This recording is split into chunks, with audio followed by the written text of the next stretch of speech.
kuliah tidak memperhatikan, tidak fokus atau bagaimana saya tidak tahu ya. Akhirnya kan ketika ujian tuh pasti yang disalah-salahkan itu dosennya. Ini sajane sudah pernah diajarkan atau belum gitu. Padahal semuanya sudah secara gamblang seperti ini saya jelaskan. Jadi materi kita hari ini kita 2 pertemuan saja sampai jam 11.10. 11.10 berapa ya itu? 100 menit. Nanti sisanya minggu depan masih ada 1 pertemuan lagi. Jadi hari ini kita mau diskusi tentang pengembangan instrumen dulu, nanti yang dan uji reliabilitasnya, validitas reliabilitas. Nanti untuk penskalaan itu karena memang perlu konsentrasi lebih tinggi kan ada hitung-hitungan, maka itu minggu depan 1 pertemuan lagi. Setelah itu kita selesai statistik. Jadi di akhir-akhir perkuliahan ini saya mohon kerjasamanya untuk kooperatif gitu, memperhatikan. Kenapa saya bilang mahasiswa itu kadang nggak memperhatikan saya kalau ngomong. Karena setiap saya ngomong itu, kan kemarin seperti kemarin sudah saya bilang ya, minggu depan saya ada tugas asesor. Ya, misalnya kan kayak gitu. Jadi minggu depan yang kemarin tanggal 4 sampai 5 itu 4 sampai 7 itu saya kan menjalankan tugas sehingga kemudian kosong ya minggu kemarin. Kemudian setelah itu nanti materi akan berlanjut ke materi saya. Tapi ya masih ada yang bertanya, besok agendanya kuliahnya apa? Itu ya misalnya. Artinya kan itu tidak memperhatikan dan mendengarkan. Bahkan yang kelas C itu kemarin yang siang itu kan tidak jadi kuliah ya. Jadi baru selesai presentasi, belum sempat diskusi, sangat berisik dan bising itu sehingga kemudian saya hentikan. Itu kemudian saya meminta untuk segera mencari waktu. Maksud saya, karena hari itu masih hari Senin, itu ya dalam waktu seminggu itu gitu. Tapi sampai hari ini pun belum mengganti waktu ya. Baru menghubungi itu minggu kemarin ketika saya masih sangat sibuk dengan tugas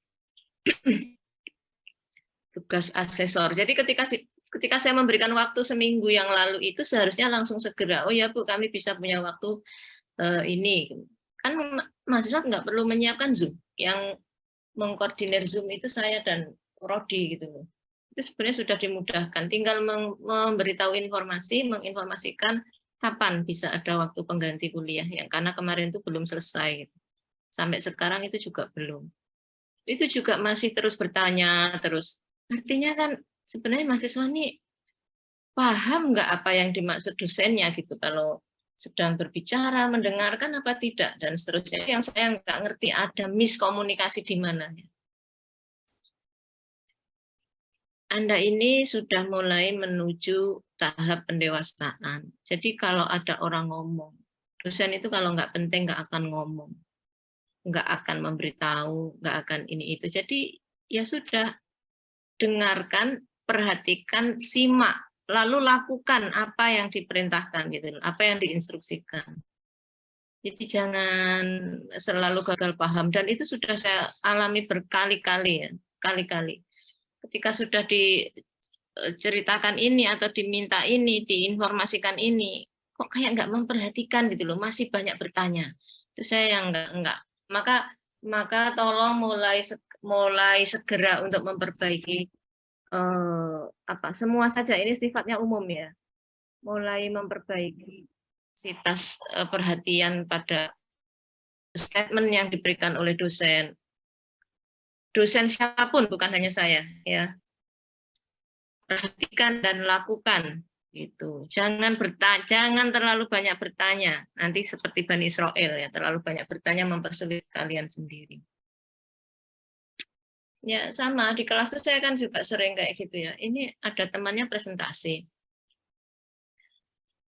Yang mencatat ya, yang mencatat poin-poin yang ada di situ, hasil tanya jawab, itu nyaris nggak ada ya. Paling 1-2 itu pun orangnya itu saja. Dosen juga memperhatikan hal-hal yang seperti itu. Yang lainnya itu yang nggak tahu, mungkin catatan aja nggak punya, buku catatan nggak punya, hanya berbasis materi PowerPoint yang di-share oleh temannya itu aja. Itu tuh nggak banyak nggak banyak apa namanya PowerPoint itu ya power of point gitu loh. Penjelasannya itu kan ada dalam diskusi, tapi juga nggak ada tuh yang nyatet, yang ini, yang itu, yang ini, yang itu tuh. Itu salah satu bentuk yang juga saya herankan anak-anak zaman sekarang. Ya. Nah maka tolong ini kalau nanti masih ada yang bingung lagi saat proposal, saya tinggal membalik. Ini kuliah tanggal 12 Desember dan nanti ini kalau direkod ini ada rekodnya. Artinya tidak ada alasan bagi Anda untuk recording in progress. Bilang bahwa belum diajarkan tentang pengembangan instrumen. Baik, saya mulai ya.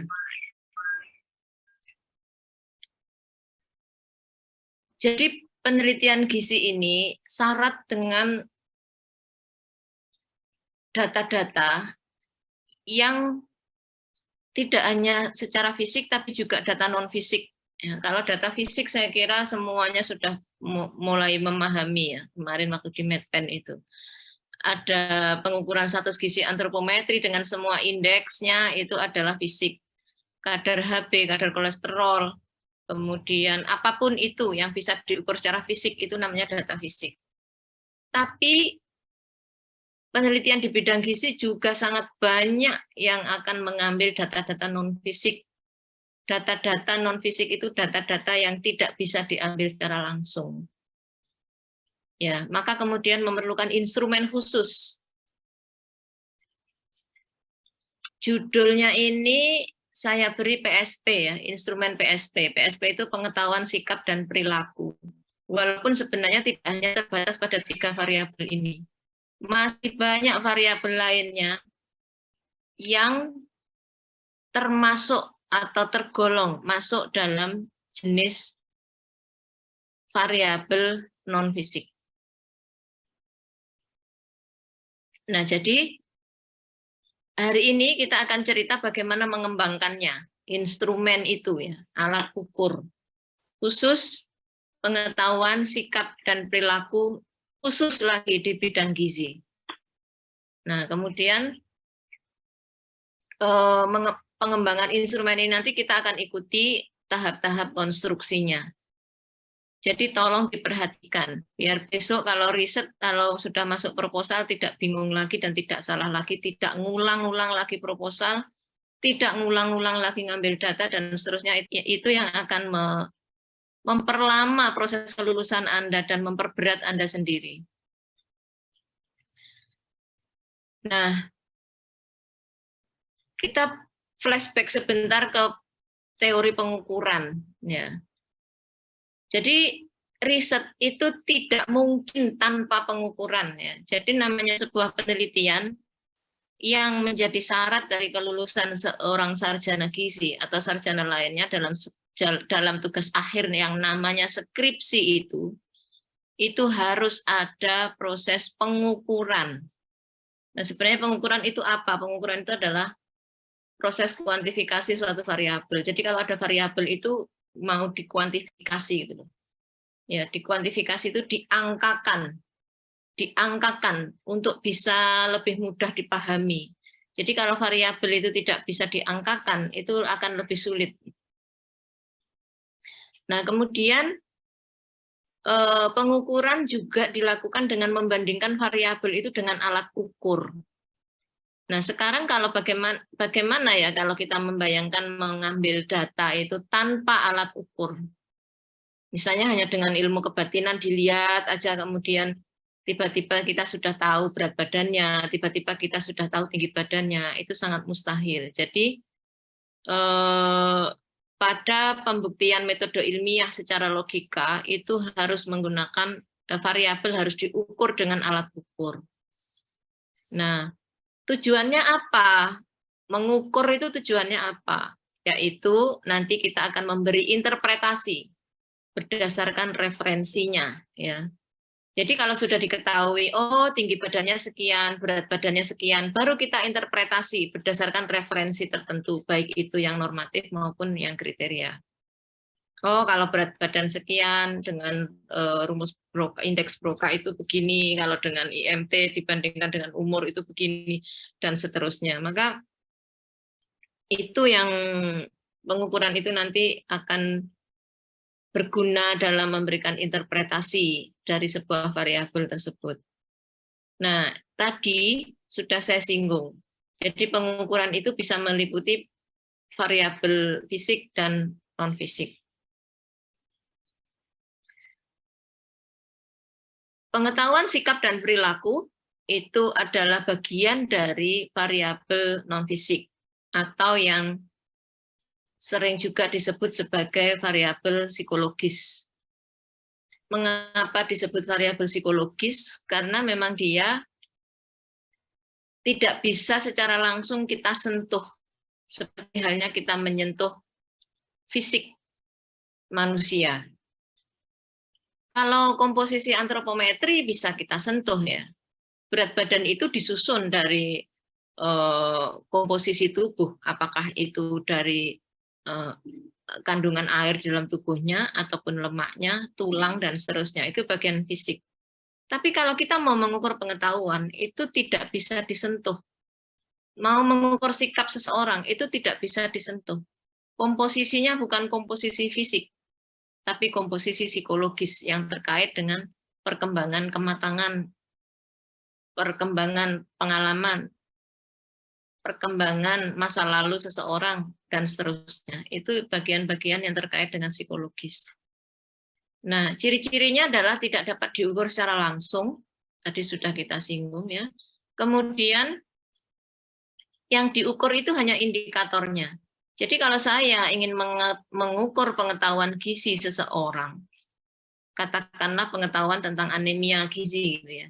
Ya yang diukur hanya indikator-indikatornya saja. Oh, seseorang yang disebut tahu tentang anemia gizi itu dia harus tahu definisinya apa. Dia harus tahu penyebabnya apa.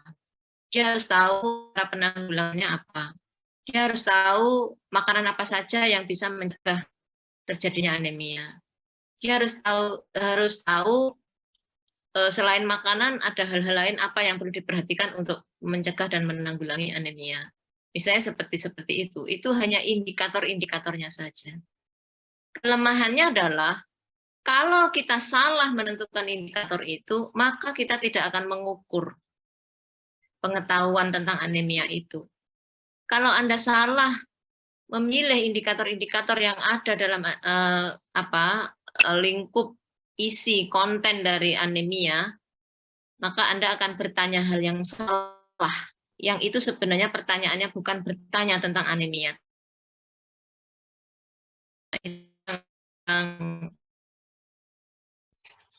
Sehingga indikator itu salah ditetapkan, maka Anda tidak akan mengukur pengetahuan tentang anemia yang sebenarnya.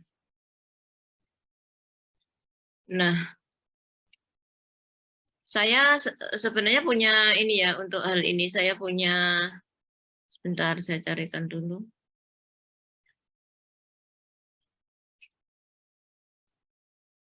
Punya ilustrasi begitu.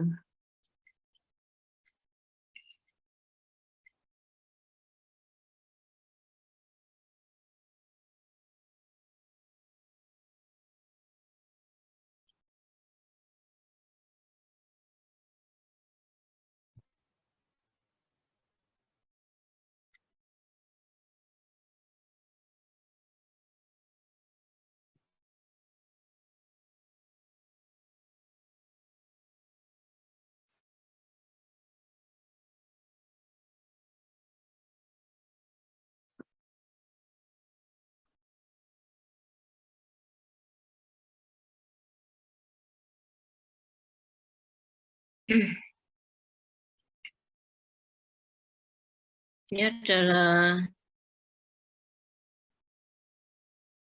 ilustrasinya. Nah, jadi ini ya, tolong nanti bisa direnungkan. Jika kuesioner atau instrumen sebagai alat ukur variabel non-fisik dikembangkan tidak tepat, tadi yang saya maksud di atasnya itu ya, bahwa indikator-indikatornya itu yang dipilih itu tidak menggambarkan atau tidak mewakili, tidak merepresentasi dari variabel yang sesungguhnya, sehingga ini tadi istilahnya dikembangkan tidak tepat begitu ya. Itu sama seperti mengukur berat badan dengan timbangan rusak. Artinya kalau timbangan itu rusak ya sudah, hasil berat badan yang didapatkan ketika kita mau mengukur berat badan seseorang itu tidak bisa dipertanggungjawabkan akurasinya. Atau bahkan sama dengan mengukur berat badan menggunakan termometer. Itu sesuatu yang salah sama sekali dan tidak akan menghasilkan apapun, kecuali ya memang tidak bisa diukur gitu loh. Masa berat badan kok dengan termometer, tidak akan menghasilkan apapun. Sama, jadi kalau Anda mengukur pengetahuan tentang anemia, kemudian kuesioner yang dikembangkan itu tidak mengikuti kaidah pengembangan instrumen, tidak mengikuti kaidah pengembangan kuesioner, atau tidak mengikuti alur derivasi indikator-indikator dan butir-butir pertanyaan yang seharusnya, maka itu sama seperti mengukur berat badan dengan termometer. Ya. Itu ilustrasinya seperti itu, maka hati-hati. Maka kenapa kemudian di dalam proposal, ketika maju ujian proposal, itu yang diuplek-uplek itu ya kuesionernya, karena itu alat ukur gitu. Ujung tombak data Anda, akurasi data Anda itu ada di kuesioner. Kalau membuat kuesionernya itu apa seenak-enaknya sendiri tanpa mengikuti kaidah, ya seperti itu. Pasti di dalam proposal tetap aja diuplek-uplek ya, sampai nanti di dalam skripsi bahkan bisa ngambil data ulang, penelitian ulang. Itu yang harus diantisipasi mulai sekarang. Nah, tadi yang berikutnya adalah pengetahuan sikap dan perilaku itu tidak mempunyai satuan. Ya, tidak mempunyai satuan. Kalau berat badan ada kilogram, tinggi badan ada sentimeter, kadar HB ada gram persen. Nah, yang SP ini tidak punya satuan. Jadi seluruh variabel psikologis itu memang tidak mempunyai satuan, karena memang dia bukan variabel fisik yang bisa disentuh, yang bisa diukur dan dibandingkan dengan satuan tertentu. Sebenarnya apakah hanya PSP, Bu, yang variabel non-fisik? Bukan, masih banyak lagi. Misalnya seperti kepuasan, motivasi, persepsi, kemudian dukungan keluarga, misalnya dukungan keluarga dalam menjalankan diet rendah garam. Nah, itu juga variabel psikologis namanya, bukan variabel fisik. Dan hal-hal lain sejenis terkait dengan variabel itu.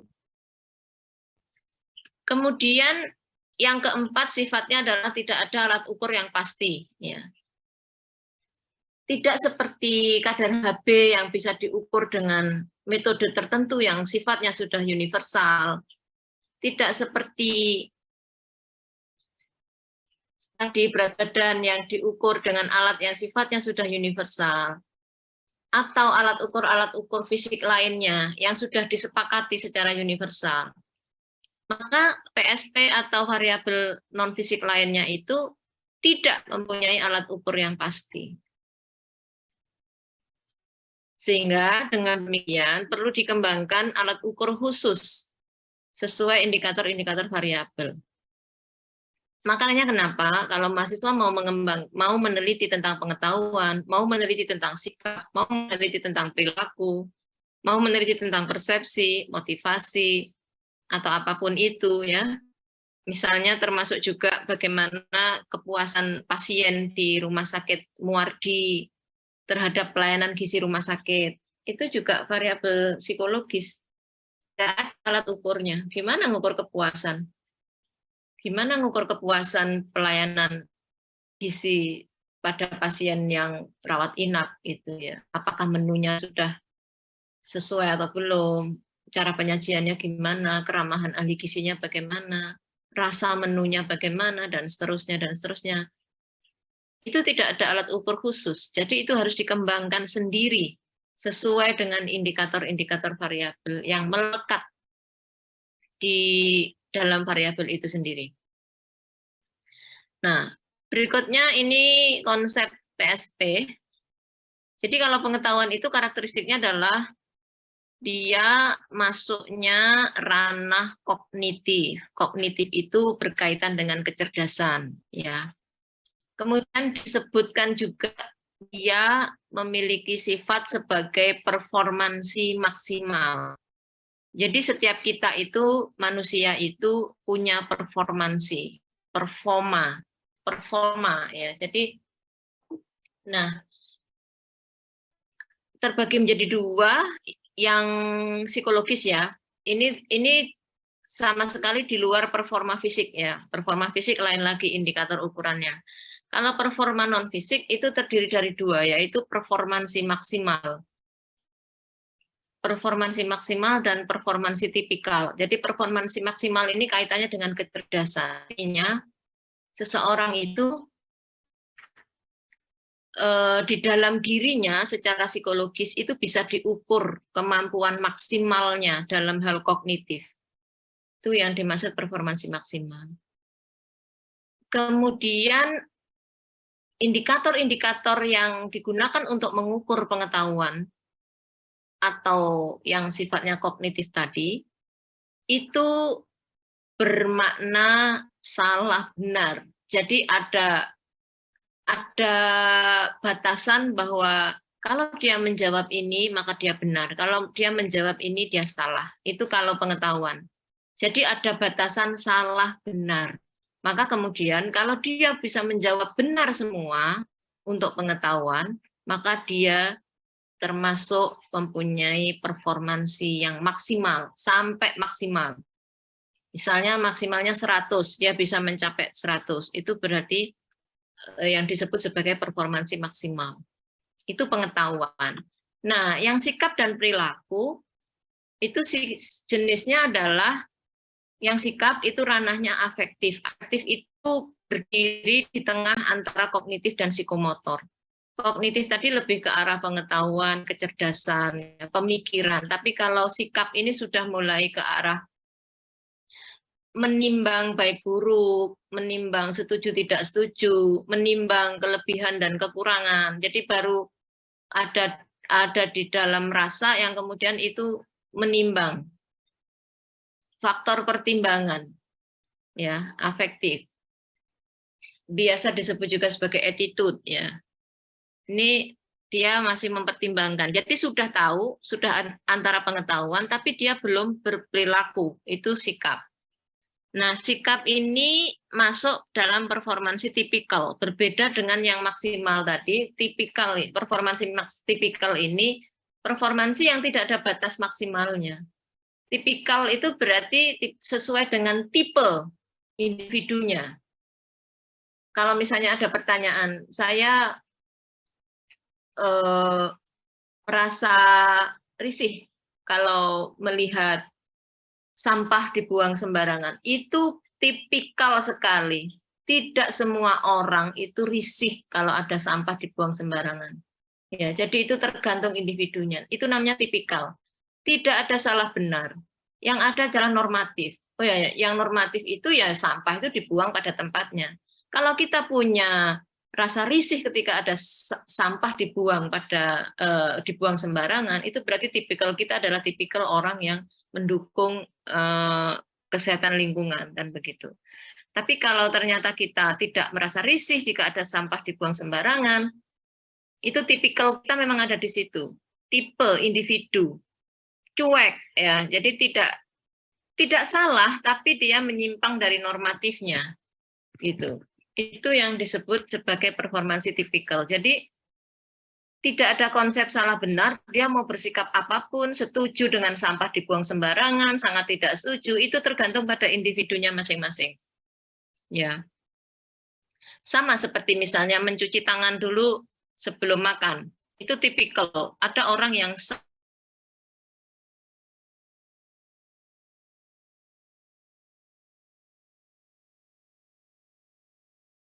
Tapi ada yang cuek aja. Ada yang cuek, tipenya cuek ya, tipikal. Jadi ini tipikal individu. Nah, itu yang kemudian membedakan sikap antara individu satu dengan individu lainnya tanpa dibatasi salah benar. Ya. Tanpa dibatasi salah benar. Individu punya kebebasan sebebas-bebasnya untuk menjawab seluruh pertanyaan tentang sikap ini berdasarkan tipikalnya dia. Dia mau masuk tipe orang yang kayak apa, itu kita lihat di sikapnya. Berikutnya yang perilaku ini sudah masuk ke ranah psikomotor.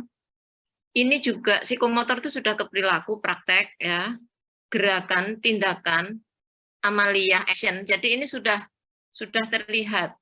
Oh, kalau cuci tangan tuh nggak sekedar sikap setuju tidak setuju, tapi dia memang benar-benar cuci tangan.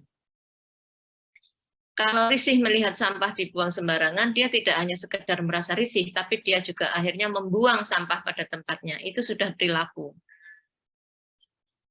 Ini juga tipikal.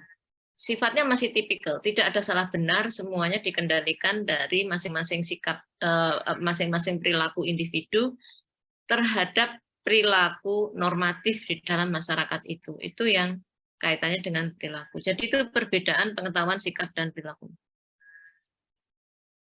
Nah, kemudian isu-isu yang sering terjadi saat mahasiswa mengambil judul proposal yang kaitannya dengan PSP atau variabel lain yang kaitannya dengan non-fisik. Itu selalu bertanya, saya kuesionernya itu lebih baik membuat sendiri atau mengadop punya orang lain. Itu pertanyaan yang paling sering muncul. Ya, apa kelebihannya membuat sendiri? Kita lebih tahu tahapan konstruksi penyusunan kuesioner yang kita buat sendiri. Dia disusun dari sumber yang mana, diambil dari referensi yang mana, ditetapkan ada berapa aspek dan berapa domain, indikatornya apa saja, kemudian nanti sasarannya siapa, bagaimana proses pengkategoriannya, scoringnya, penskalaannya, dan semuanya itu kalau membuat sendiri itu kelebihannya kita bisa mengendalikan semuanya. Dan itu apa ya, menjadi sebuah kepuasan tersendiri bagi mahasiswa atau bagi periset lain. Bagaimana kalau menghadap punya orang lain? Itu banyak isu-isu yang apa ya, perlu dipertimbangkan. Di antaranya adalah masalah cipta. Question mudah kita adopt begitu saja. Yang lebih parah lagi, kita tidak tahu suasana kebatinan latar belakang dia, orang lain itu, mengembangkan kuesioner itu apa. Misalnya Anda ngambil nih, dari mahasiswa, katakanlah, Bu, saya mau mengadop kuesioner dari skripsinya mahasiswa di Universitas X.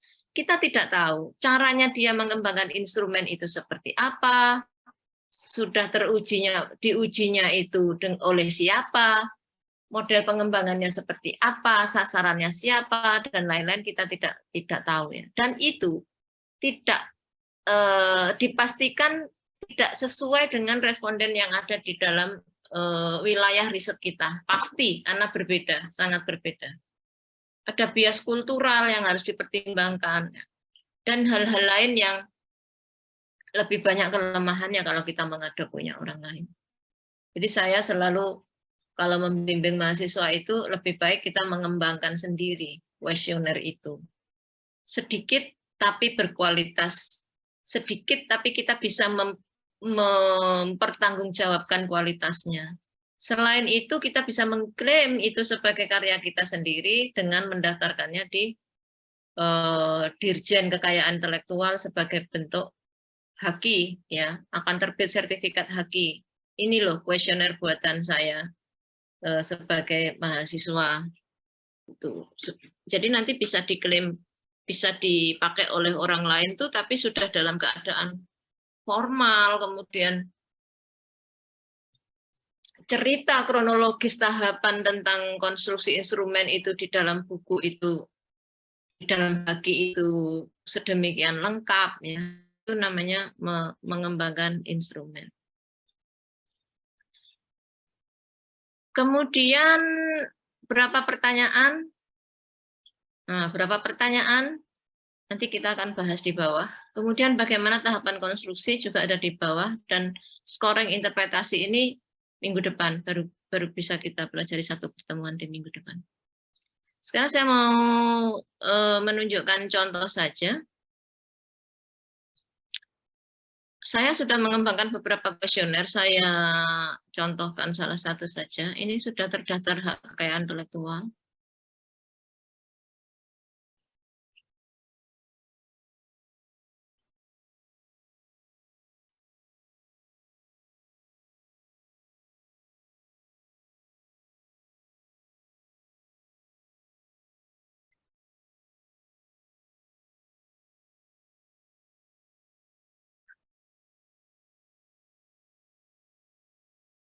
Bentar, saya simpan di mana.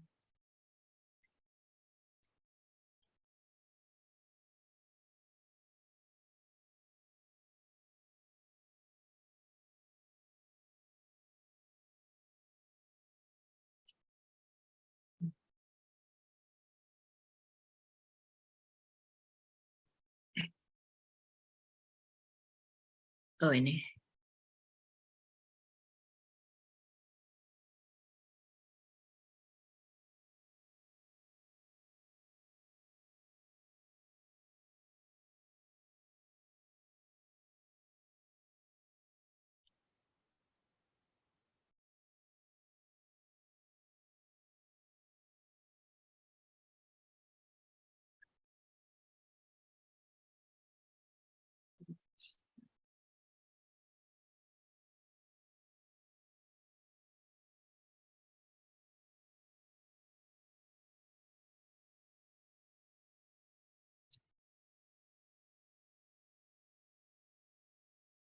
Nah, ini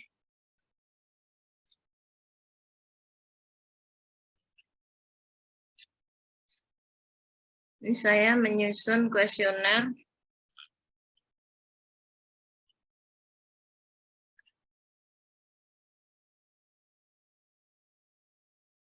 deteksi dini anemia.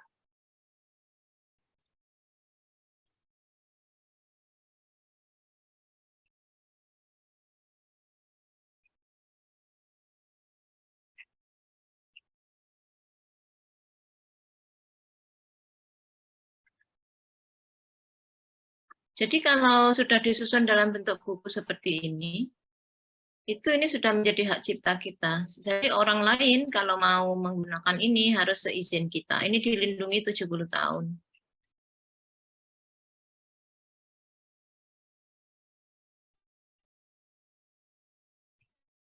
Jadi bagaimana tahapan mengembangkannya, bagaimana pengujiannya, kemudian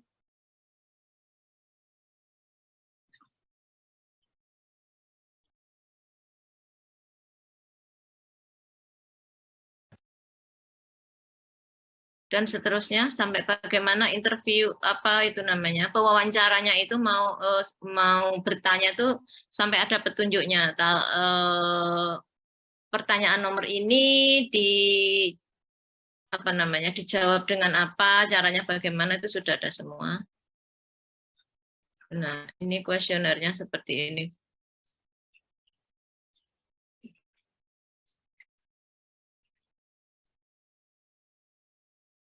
Ini yang kuesioner deteksi dini ya. Ada lagi kuesioner yang baru saya ajukan hari ini dalam proses. Ini saya memberikan apa ya semangat gitu pada Anda. Itu masuknya di penelitian.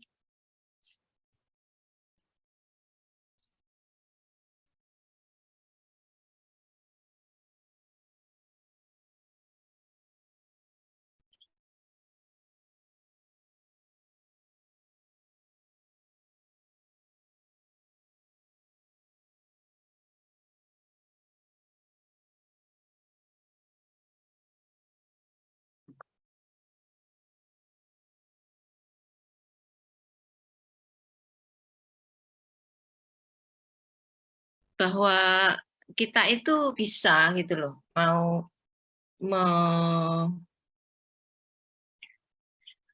mengembangkan kuesioner itu bukan terlalu sesuatu yang diawang-awang gitu.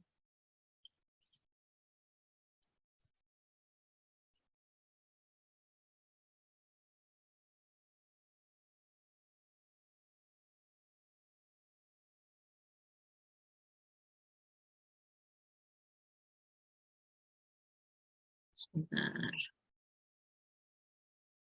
sedang menyimpannya. Itu baru proses ajuan ini ya.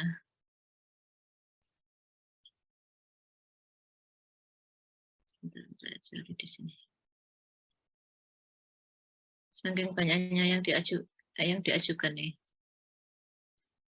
Itu namanya.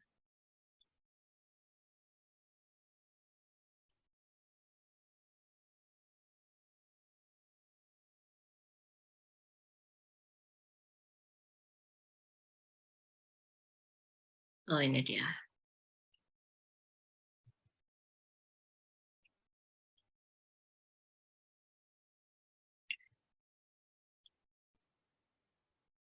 Nah, ini adalah instrumen. Saya mengembangkan instrumen health belief model COVID-19. Ini baru ajuan, baru jadi dan sudah digunakan untuk riset tapi belum dihakikan. Nah, ini dalam proses. Masih menunggu. Apa isinya? Ya hanya seperti ini ya, tahapan pengembangannya seperti apa, latar belakangnya apa. Nah, ini kuesionernya hanya seperti ini aja. Ini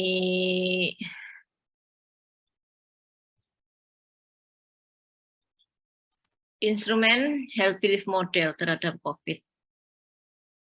Respon seperti itu. Kemudian berarti hanya 24 pertanyaan.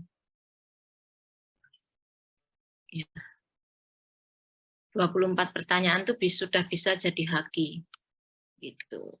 Karena untuk menyusun ini itu perlu tadi konstruksi yang harus menderivasi dari beberapa ini tahapannya ya. Menderivasi dari beberapa literatur kajian pustaka mengenai HBM itu dan seterusnya, uji coba instrumen sampai ke finalisasi instrumen dan jadinya adalah seperti ini yang kita ajukan ke hak kekayaan intelektual. Jadi orang-orang nanti kalau mau meneliti tentang hal yang sama itu tinggal menggunakan ini dengan izin. Itu contoh.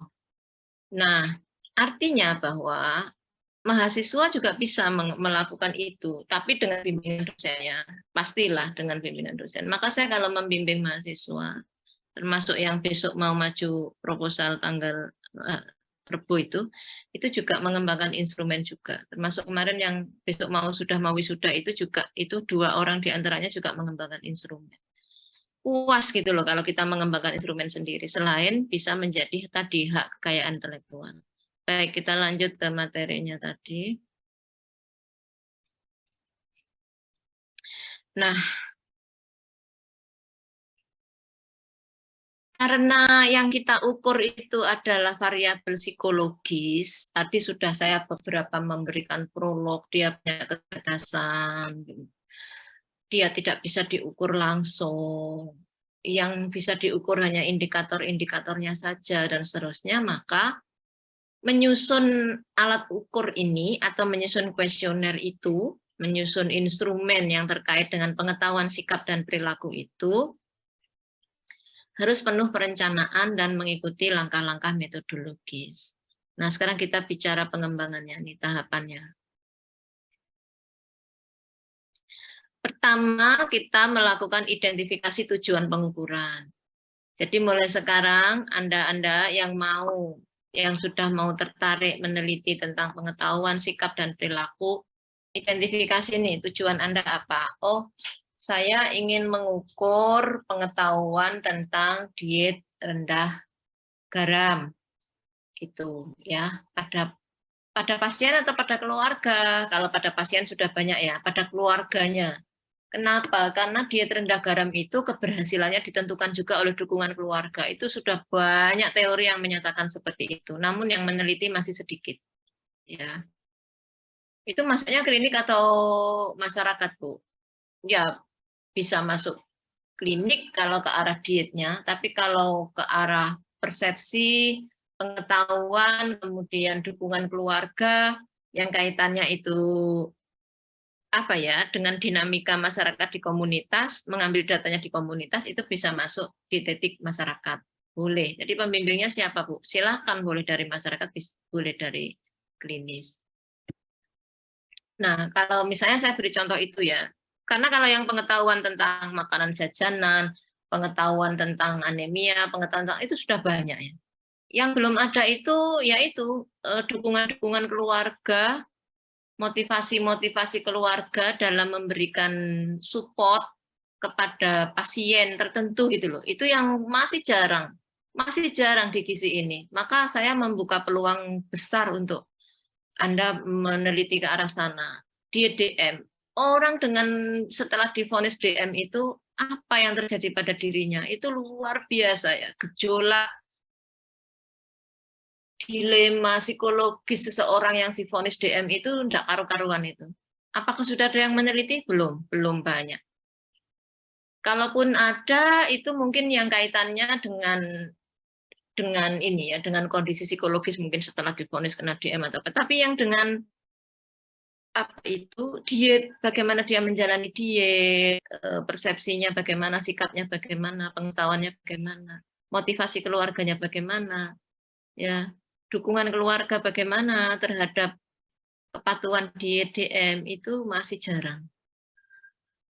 Nah, Anda masih banyak tuh, masih bisa ke arah sana tuh.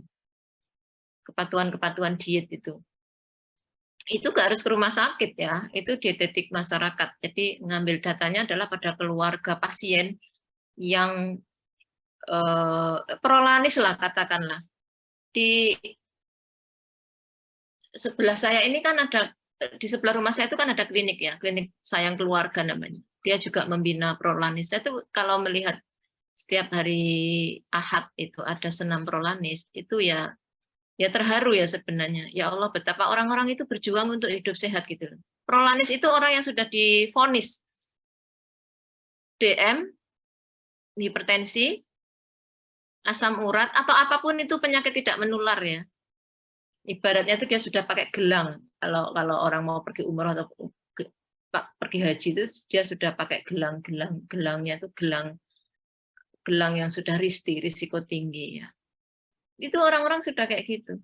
Tapi apakah pernah diteliti tuh bagaimana keluarganya dalam mensupport dia, apa cuek-cuek aja, ataukah memang dia ikut menyediakan makanan yang yang seharusnya diberikan, atau mengeluh, atau tidak sabar, atau apa, terutama yang anak-anaknya ya, itu riset-riset ke arah sana belum ada.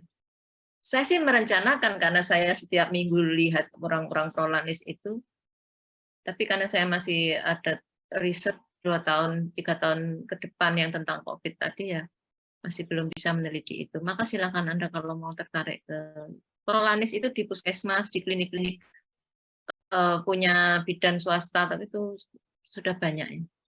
Jadi nggak perlu ke rumah sakit, nggak perlu repot-repot izin-izin ke rumah sakit yang seperti kita, betapa susahnya mendapatkan perizinan ke rumah sakit, nggak perlu ke sana. Nah, kalau sudah tahu tujuan pengukurannya, katakanlah, saya mau tahu motivasi keluarga. Keluarga ini bisa istri, bisa anak-anak ya, misalnya. Ya udah, terus operasionalisasi konsep. Kalau motivasi itu konsepnya apa ya? Itu dicari di literatur. Ya, dikaji di referensi-referensi yang membahas tentang motivasi. Oh, motivasi itu terdiri dari 3 aspek misalnya ya. Oh, aspek motivasi yang kaitannya verbal, non verbal misalnya gitu ya, atau yang kaitannya dengan finansial misalnya. Kalau verbal itu lebih banyak ke kata-kata atau lebih banyak ke tindakan atau lebih banyak apa. Terus kalau finansial itu berarti motivasi yang sifatnya finansial. Oh, aku nggak keberatan kalau kamu menjalankan diet DM karena kan mungkin agak dari sisi menu, dari sisi kerepotan waktu dan seterusnya itu kan beda gitu loh dengan orang yang makan biasa. Finansial dia harus misalnya membeli susu yang khusus untuk orang DM, membeli gula buatan yang khusus orang DM itu kan keluarganya ini harus termotivasi ikut membantu gitu loh, ikut apa ya, memberikan motivasi terhadap keberhasilan diet itu. Itu misalnya literatur reviewnya ada 3 aspek itu ya, ya sudah. Atau 4 aspek tadi verbal, non-verbal, finansial, terus ketersediaan waktu misalnya ya. Nah, baru kemudian di expert judgment, dimintakan pendapat pada para pakarnya. Pakar ini ya bisa pembimbing-pembimbing Anda sendiri, atau dosen-dosen gizi, atau dosen-dosen psikologi, bisa siapapun.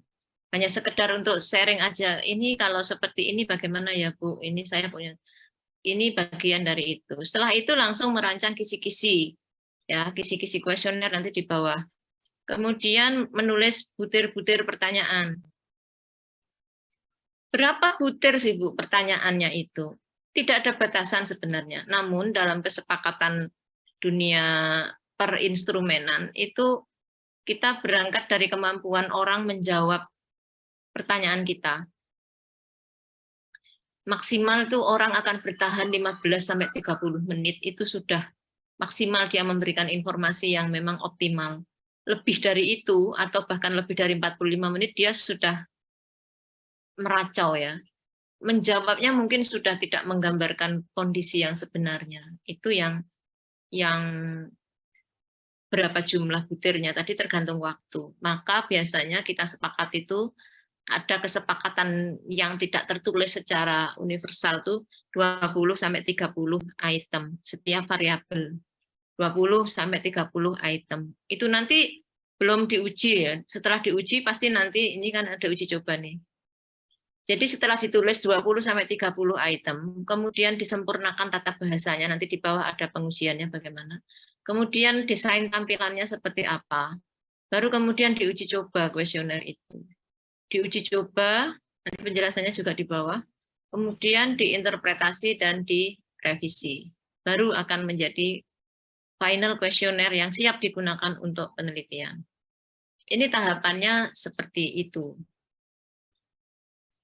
Itu. Maka sekali lagi saya tolong ya, kalau yang memang berminat mau mengambil ini, mulai sekarang sudah mulai berpikir. Sisihkan waktu Anda. Kalau mau KTW ya, ketepatan waktu apa itu namanya?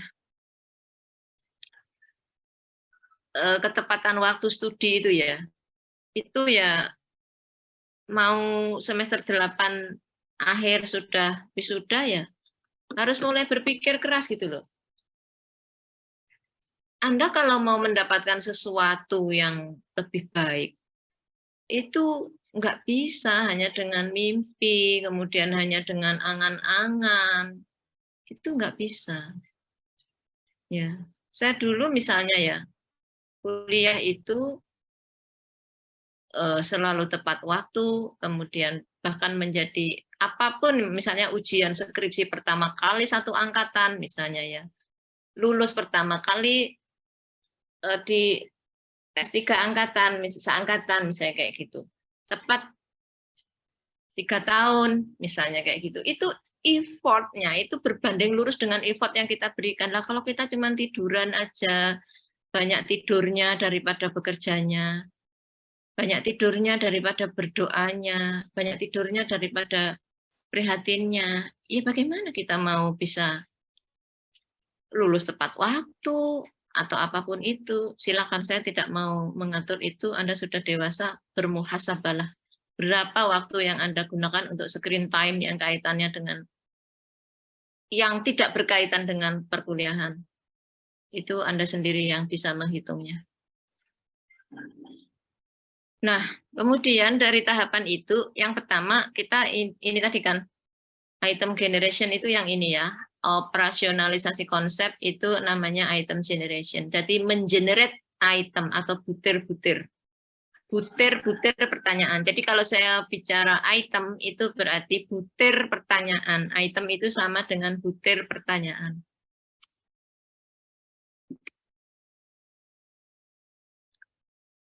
Pemilihan domain dulu. ya, aspek atau dimensi.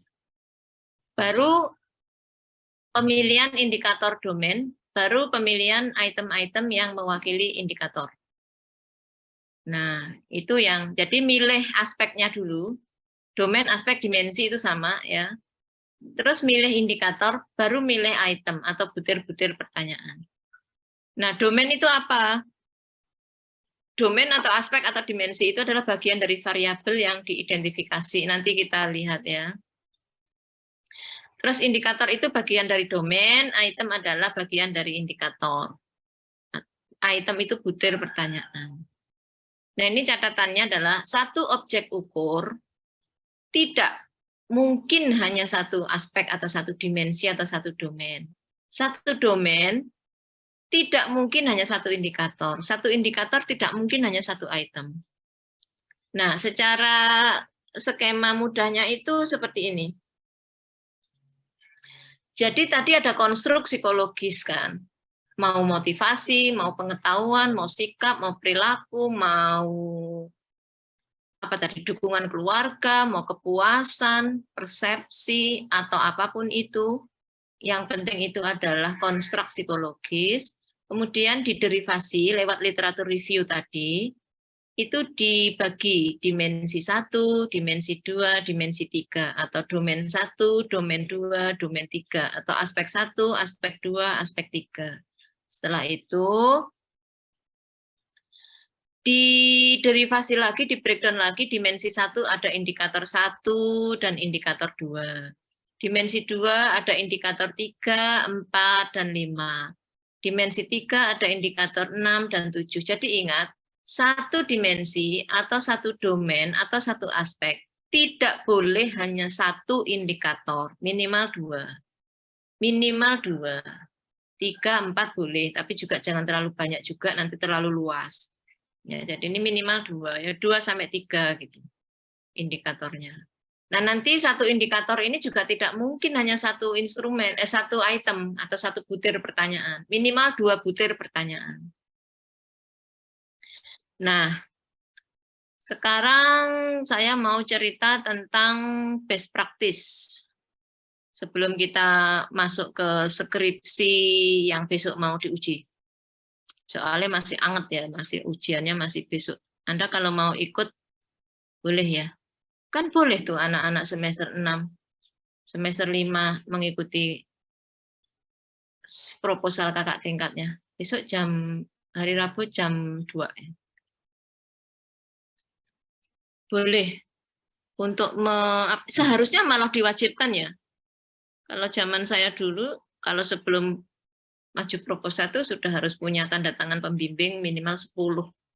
Untuk apa sih? Untuk melihat enrichment diri ya.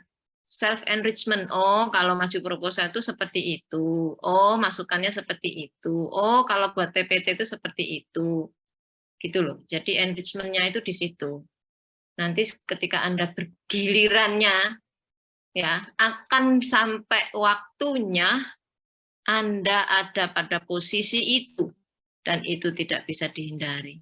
Sehingga mulai sekarang harus banyak menyiapkan tuh. Kalau ada ujian proposal, cari informasi tuh. Kalau ada waktu kosong Anda nggak kuliah, ikut. Enggak. Dan harus diniati itu sebagai itu tadi, taklim, meningkatkan kemampuan diri, ilmu, ya, mencari ilmu. Nah, ini best practice, ini anak bimbing saya juga, sudah publish juga. Angkatan 2000, berapa saya agak lupa. Saking banyaknya yang dibimbingnya. Setahun bimbing 8-10 itu ya sebenarnya agak berat. Judulnya dia adalah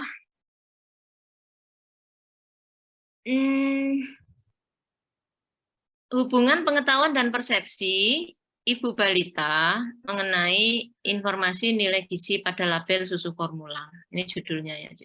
Jadi intinya dia mau mengembangkan pengetahuan dan persepsi mengenai informasi nilai gizi pada label susu formula balita. Kemudian kita melakukan literatur review. Kita itu kan karena dia dan saya ya. Jadi kita berdiskusi. Oke, Submateri yang digunakan apa nih? Badan POM RI. Itu banyak kan tentang aturan-aturan nilai gizi di sana. Terus ada juga risetnya Oktaviana, ada juga risetnya Widi. Ini yang kita jadikan utama ya, sumber utama. Yang lainnya masih banyak sebenarnya, tapi ini yang utama 3 itu. Kemudian kita buat kisi-kisi. Nah, ini yang dimaksud domain ya. Domainnya untuk pengetahuan itu ada 3 domain, yaitu konsep dasar informasi nilai gizi, manfaat dan dampak informasi nilai gizi, pada label tadi ya maksudnya. Terus konten informasi nilai gizi. Ini domainnya dapat dari mana, Bu? Dari BP POM, komplit di sana ya, ada domain-domain yang terkait dengan ini. Kemudian domain pertama, kita breakdown 2 indikator. Oh, kalau seseorang itu tahu tentang konsep dasar ilmu nilai gizi, dia harus tahu pengertiannya. Dia juga harus tahu pemahaman pentingnya membaca ING, gitu kan. Nah, indikator pertama itu ada 5 soal. Indikator kedua ada 3 soal atau item pertanyaannya. Jadi ini teorinya sudah masuk nih, teori yang di sini tadi. Nih, satu domain atau satu dimensi, satu variabel pengetahuan tadi tidak mungkin hanya satu dimensi, karena tadi ada tiga dimensi.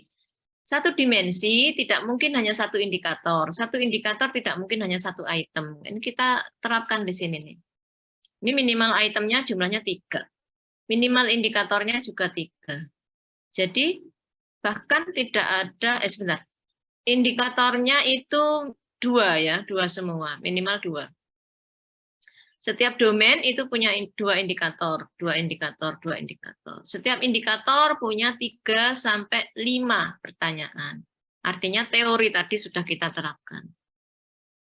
Gimana Bu kalau saya tiba-tiba mengembangkan satu indikator itu hanya 1 pertanyaan, ya nanti di proposal pasti di ini ya, dicoret-coret. Tambah 1 indikator harus lebih minimal 2 pertanyaan gitu biasanya. Ini best practice itu yang sudah publish ya. Nanti kita lihat yang mau ujian proposal besok. Nah, ini untuk persepsi. Ini selain dari BP POM juga ada Erlinda dan Kim 2017 referensinya. Nah, kemudian sama kita susun kisi-kisinya ya. Kisi-kisi ini disebut juga sebagai loading ya, loading instrumen. Jadi kalau nanti ada dosen yang kamu susun dulu matrik loadingnya, itu ya ini yang disebut kisi-kisi, matrik loading itu sama. Maksudnya adalah ini. Domainnya sama seperti pengetahuan tadi, bedanya kan ini nanti pertanyaannya tentang persepsi. Ini ada minimal 3, maksimal 6 pertanyaan. Ya, jumlahnya ini berarti 30 ya tadi, berapa ini? 10, 25 ya. 25 pertanyaan. Nah, itu yang jadi begitu caranya. Nah, nanti item-itemnya itu monggo pada pembimbingnya ya. Saya hanya memberikan tahapannya saja. Ini juga bisa dilihat di artikel publikasinya juga bisa. Kemudian, nah sekarang ngomongin stimulus dan respon sebelum kita masuk ke contoh yang proposalnya. Stimulus dan respon ya. Jadi yang disebut stimulus itu pertanyaannya atau pernyataannya itu disebut stimulus. Ada 2 jenis, favorable dan unfavorable. Favorable itu yang mendukung, yang favorable yang tidak mendukung. Jadi ini bisa juga disebut sebagai pertanyaan positif, yang favorable, yang unfavorable itu bisa disebut sebagai pertanyaan negatif. Itu namanya stimulus. Kemudian respons atau pilihan jawaban itu ada benar salah untuk pengetahuan. bisa multiple choice. Di sini kayaknya lebih komplit nih. Pengetahuan bisa benar salah, bisa multiple choice. Multiple choice pun pada akhirnya jawabannya juga akan benar dan salah juga. Kalau dia menjawab tidak sesuai kunci, ya berarti salah. Kemudian untuk persepsi itu bisa, ini pakainya harus skala Likert ya, Likert 5. Likert itu aslinya 5. Sangat tidak setuju, netral, setuju, sangat setuju. Nah, sekarang Anda sudah mulai tahu bahwa kalau mau nanya persepsi sikap itu minimal 5 respon. Ya, 5 respon. Jangan 3, jangan 2. Ya, minimal 5 respon. 7 boleh nggak, Bu? Lebih baik. Jadi di sini ada sangat-sangat tidak setuju, di sini ada sangat-sangat setuju. Gitu. Tambah 7. 9 boleh nggak, Bu? Boleh. Sangat-sangat-sangat tidak setuju, terus di sininya sangat-sangat-sangat setuju. Tapi itu ya terlalu menguras energi kalau 7 sampai 9. Jadi 5 aja ini sudah optimal ya. Dan jawaban netral atau ragu-ragu jangan dihilangkan, harus tetap ada. Sangat tidak setuju, netral, setuju, sangat setuju. Sangat tidak baik, netral, baik, sangat baik. Sangat tidak penting, netral, penting, sangat penting. Sangat tidak puas, netral, puas, sangat puas. 5. Tiket. Nah, yang untuk perilaku atau praktek psikomotor ya, ini jawabannya ada 2 jenis. Yang pertama pakai skala Goodman, iya, tidak. Saya mencuci buah dan sayur sebelum dimakan. Iya, tidak. Itu perilaku. Perilaku. Saya mencuci tangan sebelum makan. Ya, tidak.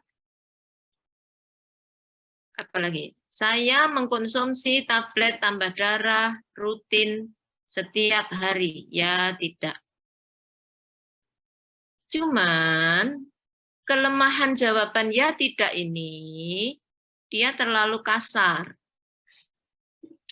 Kalau seseorang atau individu itu tidak setiap saat iya atau tidak setiap saat tidak, jadi kadang-kadang tuh iya, kadang-kadang tidak, itu mereka bingung menjawab. Ya, jadi ini tidak mewakili yang sebenarnya dari jawaban responden. Dan saya rasa dalam kehidupan manusia itu tidak ada yang seseorang yang kemudian pasti iya terus gitu. Ya pasti ono lali-laline kadang-kadang tidak. Tidak mungkin juga tidak terus ya, mungkin ada baik-baiknya pasti iya gitu. Maka kemudian perilaku juga lebih baik ditanyakan dalam skala Likert ya. Tidak pernah saya mencuci buah dan sayur sebelum dimakan. Tidak pernah, jarang, kadang-kadang, sering, selalu. Nah ini lebih memberikan ruang yang cukup untuk menjawab, merepresentasikan mereka itu lebih ke mana gitu loh. Oh saya lebih ke sering, oh saya selalu, pasti saya nggak mungkin nggak cuci tangan atau nggak mencuci buah sayur sebelum dimakan. Kalau saya jarang sih, kadang-kadang kalau ingat. Nek saya blas wes pokoknya makan, nggak pernah dicuci, ya sudah. Berarti kan itu adalah kita lebih memberikan ruang yang cukup untuk memposisikan jawaban responden sesuai dengan tipikalnya dia masing-masing. Nah, ini yang tadi favorable unfavorable. Ingat, tadi favorable adalah pertanyaan yang mendukung. Yang unfavorable adalah pertanyaan yang tidak mendukung. Nah, ini yang pertama ini adalah contoh pertanyaan unfavorable. Yang tidak mendukung teori tentang nilai gizi. Ya. Menurut saya, informasi nilai gizi susu formula yang baik adalah informasi nilai gizi yang mencantumkan banyak kandungan gizi. Ya, ini unfavorable. Tipikalnya, normatifnya, seharusnya jawabannya itu sangat tidak setuju. Atau tidak setuju lah ya. Antara dua ini harusnya jawabannya. Kenapa Bu ini unfavorable? Ya, karena di dalam susu formula itu justru tidak banyak yang harus dimasukkan zat gizinya, informasinya. Hanya protein, energi, protein, dan kalsium. Itu yang paling utama. Itu. Ya, jadi tidak semua sampai abu, sampai apa-apa dimasukkan semua, malah nggak benar gitu loh. Malah bukan itu yang seharusnya dipahami oleh orang, bahwa kalau kita melihat susu formula itu nilai gizinya yang utama adalah energi, protein. Kalau ada karbohidrat boleh, tapi sebenarnya itu energi, protein, kalsium itu yang dari mineralnya kalsium itu sudah cukup. Jadi nggak usah banyak-banyak. Bukan berarti nilai gizi, informasi nilai gizi yang baik itu adalah yang semua kandungan gizi diinformasikan di situ, bukan. Ya. Tapi melihat dari jenis makanannya itu apa. Gitu. Sehingga ini jawabannya, ini masuk unfavorable, karena jawabannya adalah yang baik, yang normatif itu sangat tidak setuju dan tidak setuju. Kalau yang ini, yang nomor 2 ini termasuk yang favorable, mendukung teori tentang persepsi tentang ING. Menurut saya sangat penting untuk membaca informasi nilai gizi pada susu formula. Nah, ini jelas sangat setuju atau setuju. Penting ya, memang penting untuk membaca nilai informasi gizi. Nah, ini jawabannya, ini berarti favorable, mendukung. Nah, yang terakhir uji validitas instrumen dan reliabilitas, nanti kita lanjutkan minggu depan. Mungkin sebentar, ini jam berapa?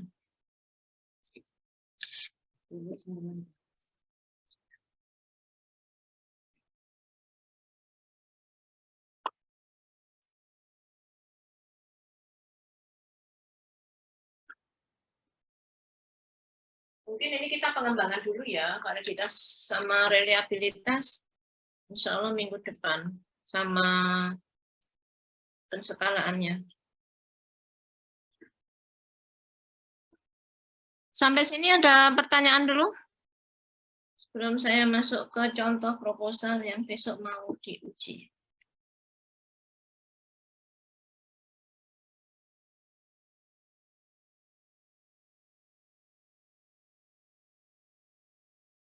Ada pertanyaan?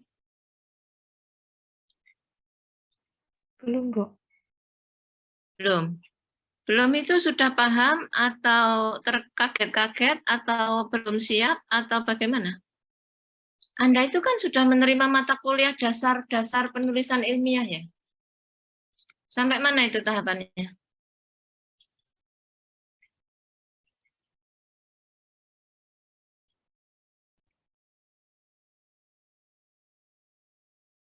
Sampai mana tahapan DPI?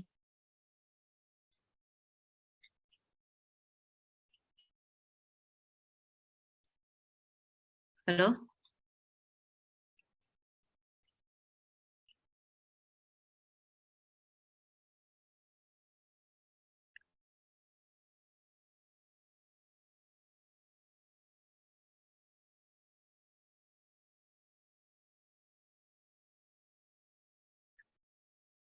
Halo, Mbak, Mas. Pada dengar nggak ya kalau ditanya?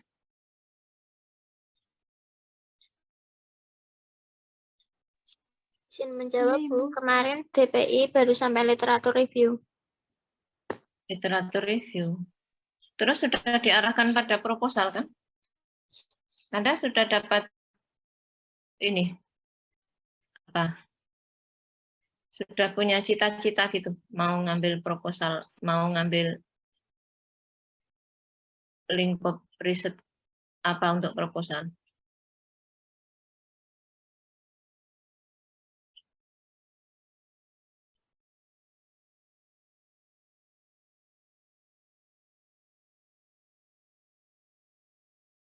Anda sebentar lagi sudah semester 6. Sudah ada mata kuliah proposal.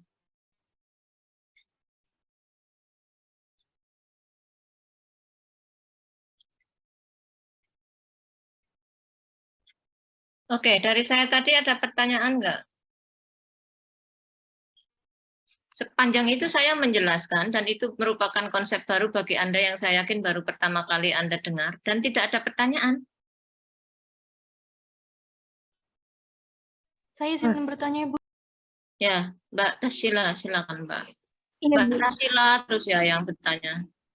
Mbak, sebelum kamu bertanya, Iya. kamu sudah punya cita-cita mau ngambil proposal apa judulnya? Bidangnya dulu deh, saya nggak ke judul dulu. Untuk bidangnya saya lebih ke di pangan, tapi ada berhubungan dengan klinis juga, Ibu. Berhubungan dengan apa? Pangan, tapi ada berkaitan dengan kondisi klinis juga, begitu, Bu. Oh, Seperti inovasi pangan, kemudian manfaatnya terhadap mungkin suatu penyakit atau efektivitas seperti itu, Bu. oh, ya, ya, ya. Baik, silakan. Ya, Silakan, Bu. Mbak. Ya, saya izin bertanya untuk tadi di bagian sebentar.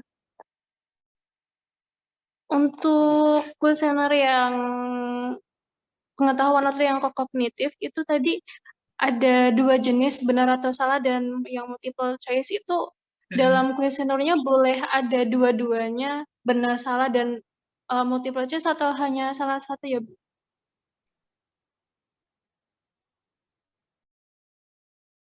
Oh ya, baik, baik, baik. Itu pertanyaan yang baik. Sebentar, tadi.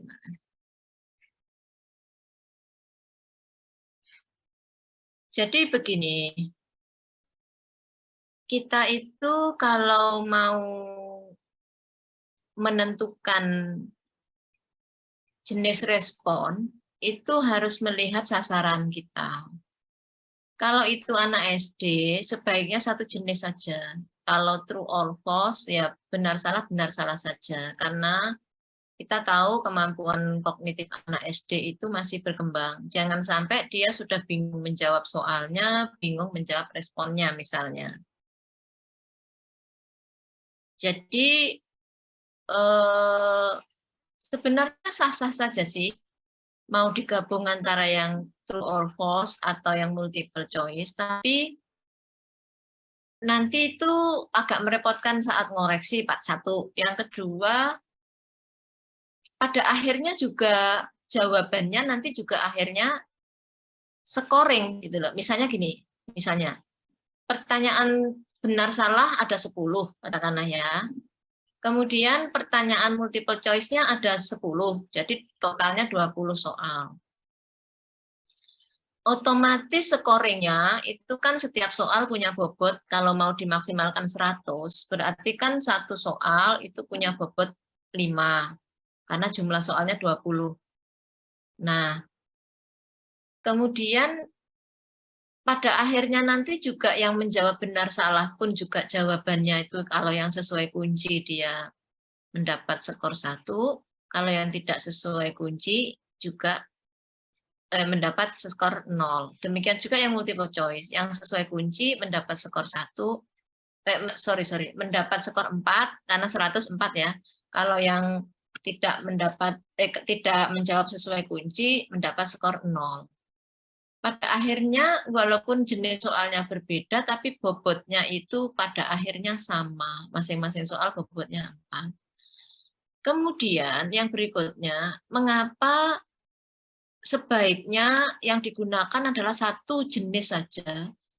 Karena untuk uji coba reliabilitas, ya, itu akan sangat berbeda menguji reliabilitas untuk coding yang hanya 1, 2, atau 0, 1 dengan coding yang multiple choice yang 1 sampai 4 tadi. Gitu. Jadi itu sih menurut saya, jika Anda masih dalam tahapan awal riset, kemudian tahapan awal mengembangkan instrumen, kemudian juga sasarannya adalah sasaran yang belum begitu advance, ya, tidak sering menerima apa itu namanya, tidak sering menerima pertanyaan-pertanyaan yang terkait dengan ilmu di luar keilmuan dasar mereka, itu ya menurut saya lebih baik satu jenis saja. Kecuali kalau sudah advance, ya, seperti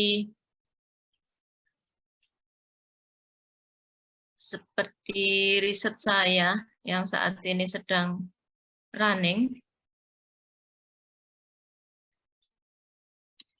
itu mana ya?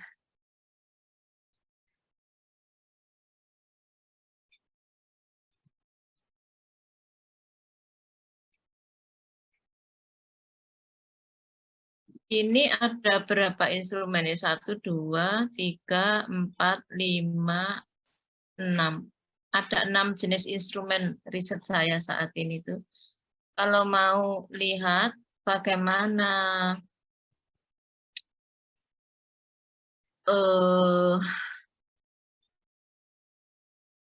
nah, ini bahkan bukan hanya antara yang liket dengan yang apa tadi itu, ya tidak ya. Tapi juga dengan pertanyaan terbuka. Ini yang sudah advance seperti ini, Mbak. Gitu. Boleh saja. Tapi saran saya, kalau Anda masih pertama kali mengembangkan, kemudian masih apa namanya, baru belajar dan kemudian apa ya, karena riset ini kan riset unggulan ya, jadi saya bisa menjamin effortnya terlatih gitu loh, baik enumeratornya, kemudian sasarannya nanti juga ada istilahnya itu, ya tergantung dari enumeratornya ya, menjelaskan kepada sasaran seperti apa, itu ada. Tapi kalau baru pertama-tama mengembangkan sebaiknya yang sederhana-sederhana saja. Saya kira itu. Dan banyak lagi yang lainnya, apalagi ya instrumen yang terkait dengan pangan ini ya. Nah, ini yang pangan. Selain recall ya, itu juga ada kuesioner, ini juga ada yang kayak gini. Kemudian ada juga jawaban yang begini. Ya. Ada juga yang seperti ini. Ini yang sudah advance yang seperti itu. Gitu Mbak Tasila. Apakah bisa menjawab? Enggak, Bu, bisa. Terima kasih banyak. Tapi saya boleh bertanya lagi tidak? Boleh. Oke, silakan. Ya. Untuk kisi-kisi kuesioner pengetahuan itu saya masih bingung untuk menentukannya, Bu. Kan mungkin beberapa untuk variabelnya kan tidak hanya satu begitu ya. Itu untuk penentuannya apakah ada patokannya tersendiri atau bagaimana, Bu? Untuk yang apa? Patokan untuk menderivasi aspeknya, domain. Oh iya, Bu. Baik, kita lihat ini ya. Kita lihat contoh proposalnya yang baru maju Rebo besok. Ini anak bimbing saya. Pengetahuan sikap perilaku ya, PSP, tentang kadarsi. Bagaimana dia mengembangkan instrumennya?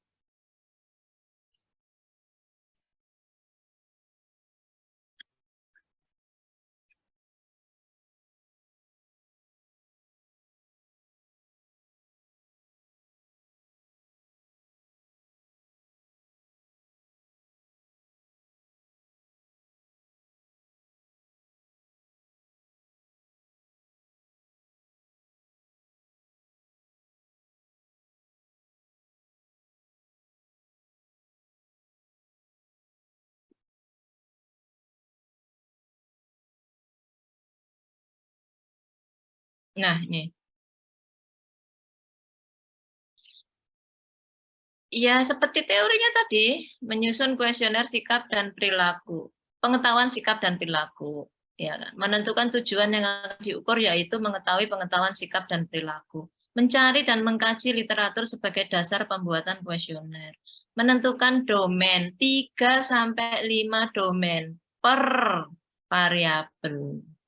Menentukan indikator 2-3 indikator. Membuat kisi-kisi kuesioner. Menuliskan setiap butir pertanyaan sesuai dengan kisi-kisi yang telah dibuat. Mengkonsultasikan kuesioner pada dosen pembimbing. Menguji face validity. Menguji reliabilitas. Minimal 30 orang responden dan seterusnya. Yang ini besok kita bahas ya. Nah, itu tahapannya. Lalu di sini instrumennya.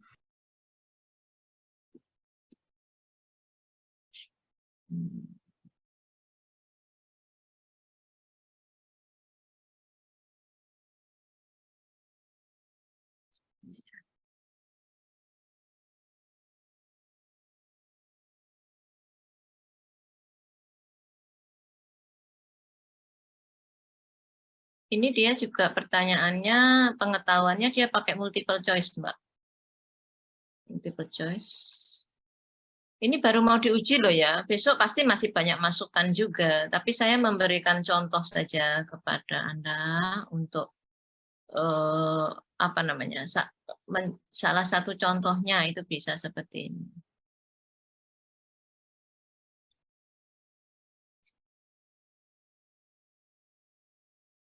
Perilaku itu juga ini pakainya ya, ada yang ya tidak. Bisa seperti itu. Nah, sekarang ada lagi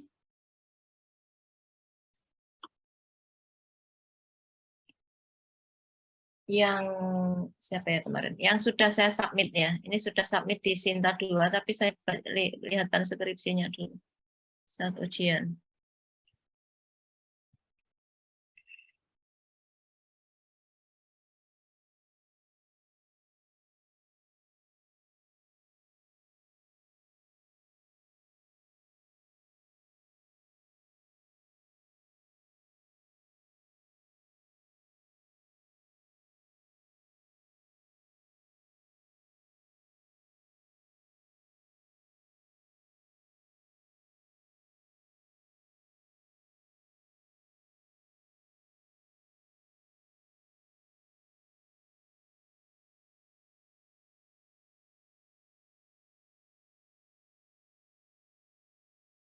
Pengetahuan dan sikap. Perilaku juga. Di sini bab 3-nya 14.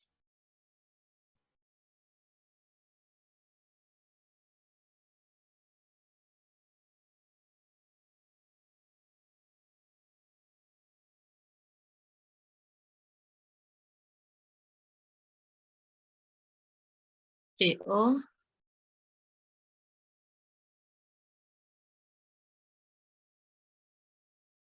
instrumen, ya kan? Instrumen, penyusunan instrumen. Nah, ini Mbak kisi-kisinya. Domainnya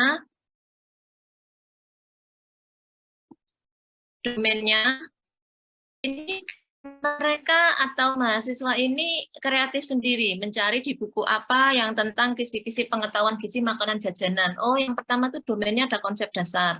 Yang ketiga keamanan makanan jajanan. Yang keempat higien dan sanitasi. Itu nyari dari itu, dari apa Mbak Tasila, dari literatur review gitu. Baru kemudian mereka memisahkan, oh yang favorable ada ini, indikatornya ini. Satu domain ada 3 indikator, yang ini ada 2 indikator, yang ini ada 2 indikator. 1, 2, 3, 4, 5. Ini malah 5 indikator ya, domain kedua. Domain ketiga ini ada 1, 2, 3 indikator. Yang ini juga ada 3 indikator. Nah, lalu yang favorable pertanyaan nomor berapa, yang unfavorable pertanyaan nomor berapa, dan jumlah pertanyaannya berapa. Satu indikator minimal 2 pertanyaan. Jadi total ini 29. Misalnya gitu. Nah, kalau ditanya dasarnya apa, Bu? Ya, itu makanya tadi alat ukurnya itu kan tidak pasti. Ya, tergantung bagaimana kita mencari referensi. Bu, sebenarnya ini boleh nggak Bu? Di sini sampai 7 domain? Boleh. Ada nggak Bu domain lain yang tentang makanan jajanan? Boleh. Tapi ya nanti mahasiswa pingsan ya kalau 7 domain. Artinya nggak selesai-selesai pertanyaannya, mungkin bisa 100 kalau 7 domain. Wong 3 domain aja pertanyaannya udah 29.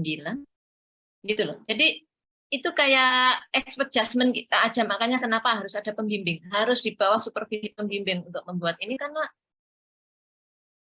untuk menguatkan mahasiswa, yuk kamu ambil domain apa ini, oh jangan yang ini yang diambil terlalu berat, ini kamu jadikan ini domain yang ini aja. Itu dosen pembimbing itu indikatornya apa. Dulu awalnya juga nggak begini amat Mbak, nggak begini, ada berapa domain gitu dan ada berapa indikator, terus kita akan lewat ujian, lewat konsultasi, lewat pembimbingan tuh terus ada progres-progres seperti ini, mendekati atau yang kita arahkan sesuai metodologi penelitian yang sesuai kaidah gitu. Seperti itu. Jadi nggak ada batasan berapa domain satu variabel, enggak. Ini kan yang pengetahuan ya, kita lihat yang sikap. Sikap ini juga sama domainnya dengan tadi, ada konsep dasar, keamanan, dan terus ini perilaku juga sama. Bedanya nanti ada di pertanyaan tentang item tentang pengetahuan itu, bertanyanya bagaimana bahasanya, pertanyaan tentang sikap bagaimana, pertanyaan tentang perilaku bagaimana. Itu sih. Dan ini sudah tersubmit sudah direview di jurnal apa ya, nutrisi ya kemarin itu.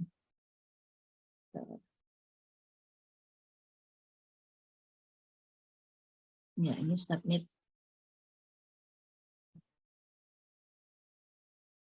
Nah, ini sudah tersubmit. Di sini juga pasti ketika direview juga akan ditanya tahapannya apa menyusun instrumen. Ya ini ada 8 sumber literatur yang digunakan untuk menyusun 3 instrumen, baik pengetahuan, sikap maupun perilaku. Itu kita pakai 8 literatur atau 8 sumber referensi. Bisa dilihat ini nomor 20 sampai 27 di daftar pustakanya. Itu yang kita gunakan untuk menyusun itu. 20 sampai 21 ada FAO, BPOM, Direktorat Bina Gizi, dan seterusnya sampai ke ini ISO ya. ISO tentang food safety. Kayak gitu, Mbak Talisa. Dan yang 2 itu OTW ya, satunya ke Amerta Nutrisi UNER, Sinta 2, yang satunya ke Gisindo, punyanya Persagi, Sinta 2 juga. Tidak ada yang membuat pembimbing lebih bangga kepada mahasiswanya selain mereka bisa publish menjadi penulis pertama dan saya hanya menjadi penulis kedua. Itu yang benar-benar membuat kami merasa bangga pada mahasiswa UMS Gizi. Ya. Begitu, apakah ada lagi? Sudah sangat jelas Ibu, terima kasih banyak. Ya. Jadi materi tadi itu sebenarnya ringkasan dari materi yang Anda bisa download itu saya jadikan satu aja dengan wajah lainnya. Materi yang di mana? Di Open Learning itu sebenarnya sama. Nanti kalau ada yang menghendaki lagi, boleh saya share yang ini. Terutama kalau mau deket-deket ke proposal. Saya kira gitu ya, kita sudah cukup. Nanti minggu depan tinggal 1 pertemuan lagi untuk validitas, reliabilitas, dan penskalaan.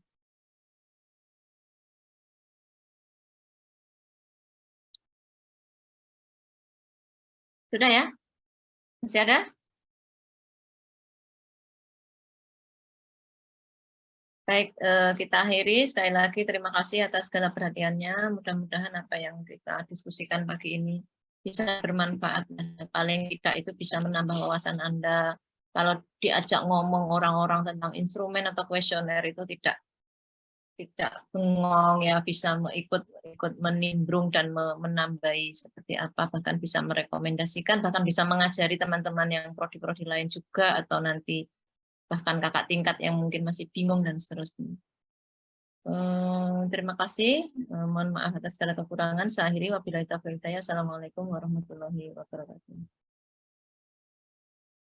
Waalaikumsalam warahmatullahi wabarakatuh. Terima kasih, Bu. Terima kasih. Baik, sama-sama. Saya N ya.